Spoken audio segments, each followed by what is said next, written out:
একজন মানুষের জীবনে সবচেয়ে দুঃসহ কাজটির নাম হলো তালাক। যাকে আমি আমার সারা জীবন আপন করে রাখার জন্য বিয়ের সময় ইজাব কবুলের মাধ্যমে আলহামদুলিল্লাহ কবুল এটা বলার মাধ্যমে আমি যাকে আপন করে নিলাম, সামান্য একটি শব্দের কারণেই আমি তাকে আমার জীবন থেকে চিরতরে দূরে সরিয়ে দিলাম। আসলে মানুষ কখনোই চায় না যে তার ভালোবাসার মানুষটাকে সে দূরে সরিয়ে দিক। সামান্য সময়ের জন্য সে তার থেকে পৃথক থাকতে চায় না। অথচ তালাক এমন একটি দুঃসহ কাজ, অসহনীয় কাজ, যে কাজের কারণে মানুষ তার ভালোবাসার মানুষটাকে একেবারে চিরতরে হারিয়ে ফেলে। সে আর কখনও তাকে কাছে পাওয়ার অধিকার পায় না।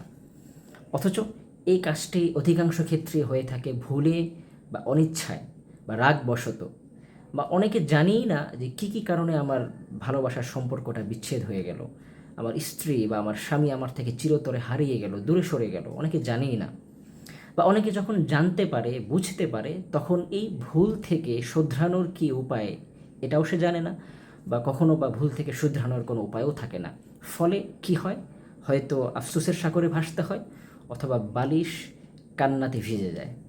আমরা আপনাদের সামনে এমন একটি বই পেশ করতে চাই, যেই বইয়ের মধ্যে তালাকের বিভিন্ন রূপ, সুরত উল্লেখ করা রয়েছে, এবং এর থেকে দূরে থাকার কিভাবে আমাদের সংসারকে, আমাদের সম্পর্ককে আমরা এই বিচ্ছেদ থেকে দূরে রাখতে পারি, ইচ্ছায় হোক অনিচ্ছায় হোক, কিভাবে আমরা সংসারকে বিচ্ছেদ থেকে দূরে রাখতে পারি।